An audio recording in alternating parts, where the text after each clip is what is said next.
Hello and welcome to the first of our summer episodes of the Deuces podcast. I'm Nicolás, Quarles and Ufford. I'm joined as always by Gonzalo, Oubiña. Gonza, you're coming to us from, you're not in Australia anymore, you're not in Pretoria in London, you're in Finland. In Finland. I'm in Finland, Nico. But Australia was amazing. Australia was incredible. And now, yes, in Finland, ready for our summer episodes in Deuces. Where in Finland are you? Are you in Tampere or where is it? Oh, no, it's called Espoo. It's like 30 minutes from Finland, from Helsinki. No idea. Small city, beautiful. It has a nice beach. I'm going to golf tomorrow and the day after. So very nice, very nice. Can't complain. You're covering a FIP tournament there. Correct. And that, I'm sure, is very exciting. But something that has been very exciting in the world of Premier Padel is, of course, the announcement of the split of Mike Yanguas and Franco Stupaczuk. We were in London when this happened, Gonza. We were sat in the room with Carlos Bozzoni when the news officially dropped, although he had already told us beforehand. Yeah, technically we knew it before it was announced. So we knew it before. Technically, yes. Yeah, technically we are, Fabrizio Romano. We were in the know. We were clued in. So there are two new pairings. We've got Mike Yanguas with Coqui Nieto returning for a 3.0 version, and you've got John Sanz and Franco Stupaczuk. I think before we get into the new ones, we might have to do a little bit of a retrospective on what maybe went wrong in the first half of the season for both Sanz Nieto and for Yanguas-Stupa. Let's start with Yanguas-Stupa. I've written down some of the statistics behind their season. So they played in 14 Premier Padel tournaments, plus of course the FIP in Albania, which they won as the number one seed. But from 14 events, as a top four seed, remember, they only made 7 semifinals. So only in half of the tournament did they sort of hit par, to use a golf term there for you. And of course, they were the finalists in New Giza. That was the only final that they made. But the last 6 events before the summer, not including the ones they missed because of Stupa's injury, they got to 2 semifinals, 2 quarterfinals, a round of 16, and a round of 32 exit in London. So it became quite clear as the summer break approached that this was probably going to end. How do you look back on this pairing, Yanguas-Stupa? Nico, I think that decision is not based on the results. It's about the chemistry. At the end, you were feeling that Yanguas and Stupa were just not feeling great playing with each other.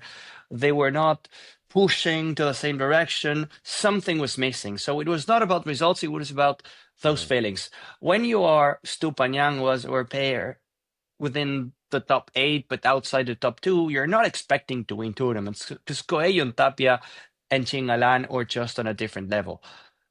But at least you want to enjoy. You want to have fun. You want to go there to the tournaments and feel like you have something. And it felt like at the end of the journey, they were not enjoying anymore, Nico.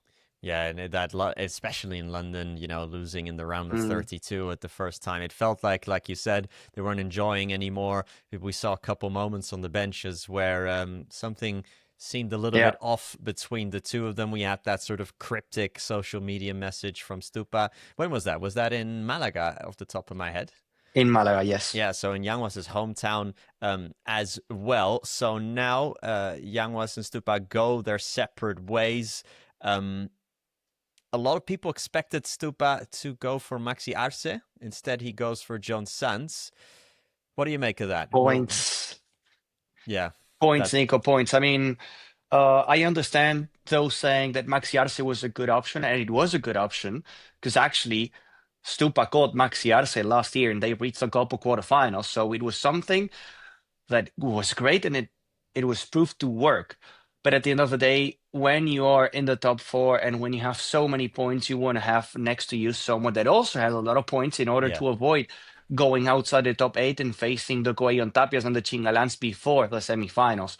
So it's choosing a great player like John Sanz, a lefty like John Sanz, and not Maxi Arce, purely because of the points, in my opinion. Yeah, and also when we said this to Bozzoni, he also said that it's not just the rankings and the draws and everything like that, because he said that with Arce, they would have still been the 7th seed, I think he said. but it's also the sponsors. You get Hmm. paid based on where you are in the rankings. It's that cut and dry, and I think that is, he argued as well, and I have to agree with him, that is probably why we're seeing more pair changes than ever. Is because if you drop down the rankings, if you have a couple of bad tournaments, well, your payout's going to be less, and we have to remember that this is, at the end of the day, how these people make a living. So it's understandable in that sense, but besides that, besides the economic side of it all, it is a very exciting partnership, I do think. Yes, John Sanz yes. and Franco Stupaczuk.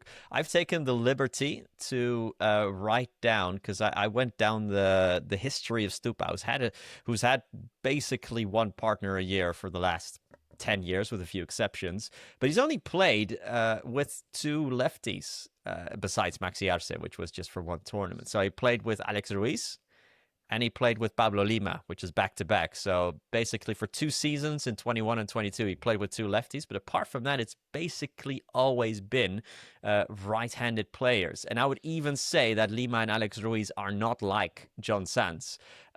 So in that sense, what are you expecting from this partnership? Because it is something quite new here for Stupa, especially. I love it, Nico. I love it. I feel like John Sanz and Stupa are going to be electric. They're going to run. They're going to have a lot of energy. Stupa needed a lefty to get more winners on the right side, and that's exactly what John Sanz can offer. I think and I see how maybe in a few tournaments they can make a lot of unfair errors and maybe get an early loss. But if they have a good day with the energy and the chemistry they can have, they can make good runs. They can be fighting for semis. They can be fighting for finals. They're going to be, again, electric. That's a word that I'm choosing for Stupa and for John Sanz. Stupa has won a title in the last 9 years in a row. This year, he still hasn't won Oh, one yet. So if we look at history, if we look at the statistics, they might win one. And in a later video that we're going to record later, I'm going to ask you um, if you had to pick one pair that's not in the top three that would win a tournament for the rest of 2026. I would probably take these two. I think they have the highest ceiling out of anyone that is not in the top three, but maybe not the lowest floor either. okay. Okay, so you like them. I You're like with it. me. Yeah, but I think as well that like you said, especially early, I wouldn't not be surprised if they have some round of 16 or some or quarterfinal losses or anything like that. But I do think that this is the type of combination that someone like Goya Tapia, like Chingalan, would hate to play Phew. against, because they both are so fast, they cover so much court. And with John Sanz, you have someone that, if he has a smashing touch, because I do think his smashes can be a little bit erratic and can be a little bit inconsistent, but if he has that touch, goodness me, he's a threat. And of course, we know it's Stupa as well, that he tends to pick his smashes very, very well. So that's something extremely excited to look forward to. But That's a on the difference other that I see, hand, Nico. Yeah, go I ahead. mean, pushing and moving to the other team. That's the difference that I see between John Sanz, Stupa, and Coqui Yanguas. I see Stupa and Sanz losing the round of 32 of a tournament, but I also see Stupa and Sanz maybe getting to a final, while I don't see Coqui and Yanguas losing against a random pair Right. in the round of 32 or round of 16, but I don't see Yanguas and Coqui fighting or having what it takes to knock down the big dogs in Premier Padel. I don't know if I agree with that. I don't think I could see Yanguas and Coqui losing in the first round of a Really? random P2. Yeah, I definitely could, but uh, because I was also looking back at last year, of course, when Coqui and Yanguas played the whole season, and they did have a run where they went 6 tournaments in a row, I think, without making a semifinal as a top 4 seed, and that included a first round loss. That included a lot of round of 16 losses. But before we move on to them, one more thing I'd like to hit on with John Sanz, especially. Correct me if I'm wrong, but I think, Momo Gonzalez and Stupa are not the same player, but I think they are somewhat comparable. Somewhat Yeah. comparable. And I never loved that John Sanz Momo Gonzalez partnership last season. It was a good one, and they had good tournaments, but overall, I never sort of saw the philosophy. And I think you saw that as well with John Sanz when he went to Paquito Navarro, that he kind of felt liberated a little bit. So those are maybe my reservations a little bit with Sans-Stupa, but overall, I do think they have a very high ceiling. Yeah. So should we move on then to the other big pairing, which is 3.0 version of Coqui Yanguas, because we cannot forget 2022, Gonza, when they did win a challenger. Challenger. All right, so they played all of last year together. Did Sanz did Coqui Nieto and Mike Yanguas. Again, I've written down the stats here. 22 events they played, 12 semifinals. So again, just like Yanguas and Stupa, consistent, pretty much half. But as a top 4 seed, only made half of the semifinals. In the majors, semis in Qatar and Paris, quarters in Italy, round of 16 in Mexico, and at the World Cup of Pairs semifinals again. And they seemed a little bit streaky. They seemed like either they had a run of 5 really good tournaments, and then they had a run of 6 really bad tournaments. Are you expecting more of the same of them? You kind of snuck it in there. You think their sort of floor will be quite high, but their ceiling will be not as high, if I understand you correctly. Exactly. I think they're going to be very consistent. I think that Coqui and Yanguas are super consistent. They're going to be in a straight line, and they're always going to be in the quarterfinals and in the semifinals. But maybe I don't see how Coqui and Yanguas have what it takes to go and face Singalan, to go and face even Lebron Oxburger and Coelho Tapia and get a win. It happened last year. They were always there in the semifinals, but when they needed it the most, when they needed to do something more, they were just not able to do it. While I see how John Sanz and Stupa in a good day can do it. I think, me anyway, maybe I'm just projecting this onto you, but I think we're kind of waiting for Yanguas to take that next step, for Yanguas to become not a good smasher, but a great smasher, for those vibras that he hits so well, for that to be more of a consistent winner threat. And to me, it feels like in the last 2 or 3 years, he just has not taken that next step that you're expected to make in your early 20s, because he's only 24. He's still a very young player, but it's felt to me like since maybe he split from Javi Garrido, when of course they had a couple of really nice results together, he's plateaued a little bit. I mean, Nico, don't get me wrong. I'm talking with all the respect for Stupa and for Coqui Nieto here. But also, this is a team sport, and the way I see it, you have 3 back-end players that are just different than the rest. Augsburger, Tapia, and Galan. What if now Galan calls Yanguas? Don't you think they would be winning titles? Same for Tapia, same for Augsburger. And again, all the respect for Coqui Nieto and for Stupa, but you need more. You need more. You need also a star next to you in order to have, the chance to be fighting for championships. And that, I think that opportunity hasn't arrived yet for Yanguas. We'll see if it happens in the future. And of course, to get that opportunity, you also have to prove them. You have to prove them that your paddle is good enough to get that call. Exactly. I was just going to say that because, yes, he's in the top 10, but it feels like this is kind of where he's been at for the last 3 seasons in a row, maybe. So I'm excited to see whether maybe, if now that he's back with Coqui, that he will take that next step. By the way, we forgot to make the most important point of the whole episode, Gonza, which is to subscribe to Deuces. Exactly. They have to subscribe, but probably a lot of people are like, okay, we're finished with the video. So they're never going to see that. But if you're making it till this point, thank you and subscribe. Our retention rate's actually quite good. So people actually watch to the end of the video. I've got my ball here, Gonza. I I've also got have it here, but I cannot for the next one. For the next video, I'll have it. it should say maybe subscribe to Juices here. I should Subscribe maybe to Deuces. write that with a little pencil on it.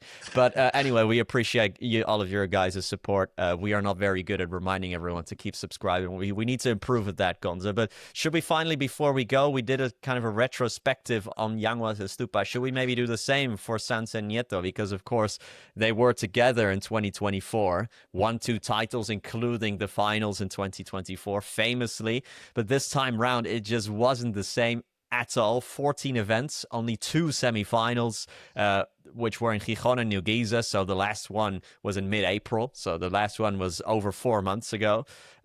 They've lost on debut 3 times, including in Pretoria. And in 3 of the last events, they've not made the quarterfinals. Sanz said in an interview, I think, that the vibes weren't the same. The connection wasn't the same. How have you seen them this season? Something was missing. I know, but I mean, Sam said that, but also Coqui said the opposite. Coqui said, I wanted to continue. I wanted to trust the process and keep playing with John Sanz. This decision was made by John Sanz to leave Coqui Nieto. I don't know what happened. I don't know what was missing. Maybe it was because of the other pairs, but clearly this season for John Sanz and for Coqui Nieto was not great, Nico. Not great. Yeah, I'm very curious to see how they will progress from here. Right now, Coqui Nieto's not even qualified for the finals. He's outside of the top 16, and John Sanz is just about in. So they really have not had a good season so far, and maybe because of that, both players will go into the second half with a point to prove, as we often see when 2 pairings split up. But that's it for this quite short video.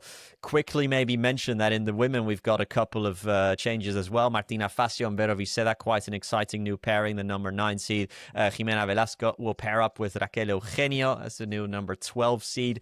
That maybe, is not the same level of news. It's not, these are not players that we see regularly in finals and semifinals. We'll cover that in a later video. But for now, Gonza, I want to thank you for your time. You're a busy man. You're traveling all over the globe as the face of paddle, the voice of paddle, the that's you, Nico. That's you, biceps and chest of paddle. That's you. But we'll be back with another video very soon. We've got 2 more in the pipeline. One with all of your questions. We're going to do a Q&A episode dedicated to all of your questions that you sent in to us. And another one where we review the first half of the 26th season and preview a little bit of what's to come. But for now, from myself and from Gonza, it's Deuces.